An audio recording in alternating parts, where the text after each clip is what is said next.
It's a very rainy day, morning, about 10 in the morning. Yesterday, Sebastian, my good friend Sebastian from SAICOS Sealife Discovery YouTube channel that you've seen in Cameo a few times, was filming on a beach around where we're staying, and he saw a big fishing net that had drifted into the bay and the reef.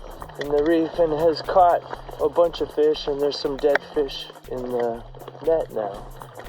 And he freed a good-sized scorpion fish and a moray eel that couldn't get out of its cave because the net was across the rock face underwater. Anyway, it's about, you said 25 meters long, and so we're gonna go try and at about 45 feet. About 45 feet. We're gonna try and go down and get rid of the net this morning before it kills more fish. And there's no wind this morning, so it should be a decent and fairly safe operation. So it's just gonna be a gross wet walk in and a gross wet walk out. Maybe even grosser walk out, because I'll be wet with all my wet gear and bleh. But it's a good cause, and I don't want to see any more fish die. Okay, got my wetsuit on. There are very few pleasures more pleasurable than putting on a cold, wet wetsuit. If you've never tried it, you really should try it sometime. It's delightful. So yesterday I found a ghost net in this rock, and now with Guy we are trying to take it off, because yesterday already there were moray eel and scorpionfish stuck inside. I think the net is about 80 feet long and at 45 feet depth. Our plan so is to go there, and with this inflatable BOYA we are going to put the net on the boat, inflatable BOYA, and then take it to the beach. And we try to feed some fish if there are some fish to feed, and then cut with a knife. So if I have a problem, we have a visual code with this croissant. And then one time there's a the net in the end, I will pull 3 times if I have a problem. Okay, we're ready, and off we go.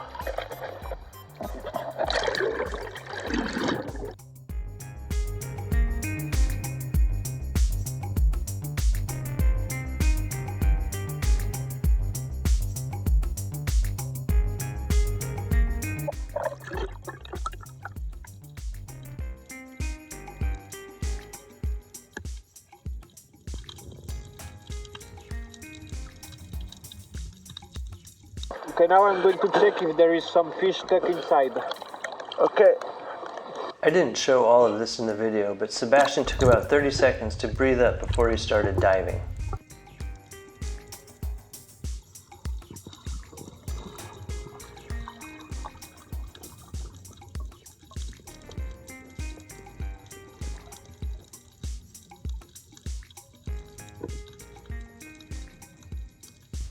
Sebastian was just at the edge of visibility for me. I was still able to see his hands, otherwise I would have been diving a few meters below the surface so that I could see him. I love how the air bubbles are trapped in front of his goggles right here.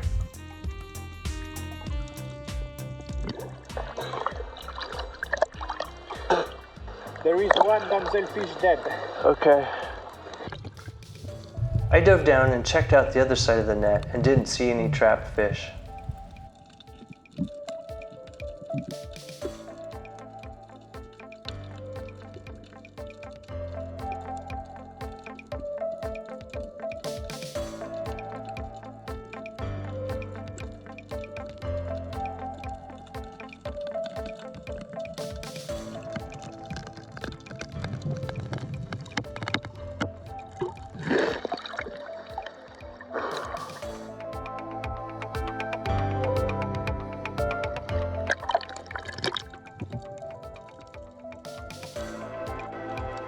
Sebastian did another couple of dives to check out the other sections of the net.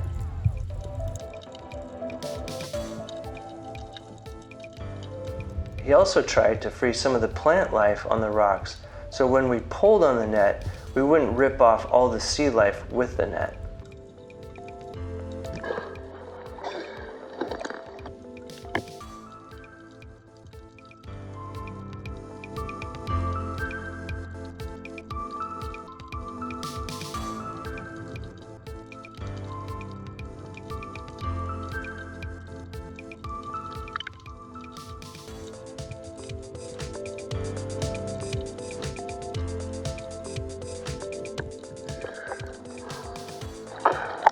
Just need to put the net where there is a spirograph to not drop it. Okay. So in this way. Do you have the knife? Yes. Sebastian then dove down and cut out the very beautiful spirograph from the net, which is a kind of a worm that grows on the rock face. Okay, so now be careful because I will have the net and I don't know what happened. Do you want me to come with you? Just keep your feet clear, okay? Yes. So you could let go. Sebastian is now diving down to try to retrieve one end of the net and swim it up to the surface.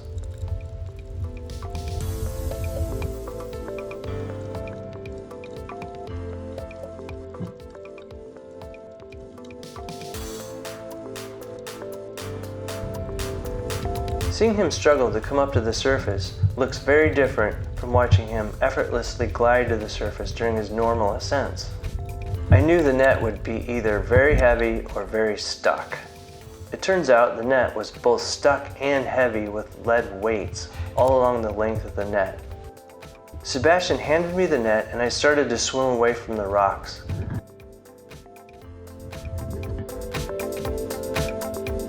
I was pulling the net off the reef below, while Sebastian worked underwater to free the net any time it became stuck on rocks. We had to be extra careful not to get caught in the net, making sure that our feet and fins didn't get anywhere near the net. The net was heavy enough to pull us underwater. The top part of the net had little red floats and the bottom part of the net had lead weights. Our plan was to put the net on the inflatable raft, but it didn't work, so we decided to swim the net to the beach, which was really hard to do. Eventually, we got the net into shallow water. Okay. We got the net back to the beach, and it's a real mess. Yes. It's going to take a bit of coordination for us to get this net, that's really a thin net, out of the water and without tangling us up and the rocks that we're standing on. So we're going to have to do this off camera. Yes. But we got it to the beach, so that's great news.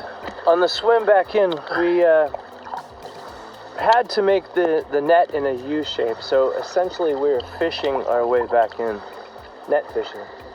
And we may have caught some fish, so we're going to carefully check the net and make sure that we don't have any live fish in the net. And Sebastian saw a crab just now, so we're going to free the crab before we continue.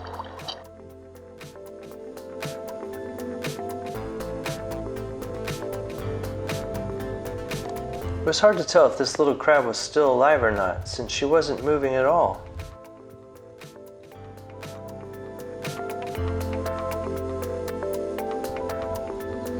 Seeing her touch down on the bottom and crawl away made us feel a lot better about her fate. So mission was a success. Yes. We got the net in. It looks like we may have lost one little 3-inch or so fish that we tried to revive. It was trying to swim, but we tried to put water through its gills for 5 minutes or so. But eventually we had to stop and let it go. And then the moray heel was And then the fish carcass that we found inside the net looks like it was an eel. And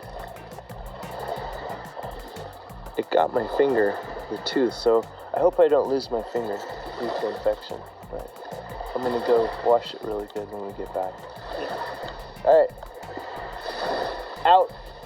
In the end, we retrieved the net and saved some fish and other sea life, and that made us feel really good about what we'd done that day. An unfortunate situation. Fishermen feel entitled to fish with nets to earn a living, while others think net fishing should be banned. Either way, ghost nets are not good for a marine environment, and I was happy we were able to get this one out of the water. Hey everyone, thanks for watching. If you like this video, please like and subscribe to our channel. We'll see you next time.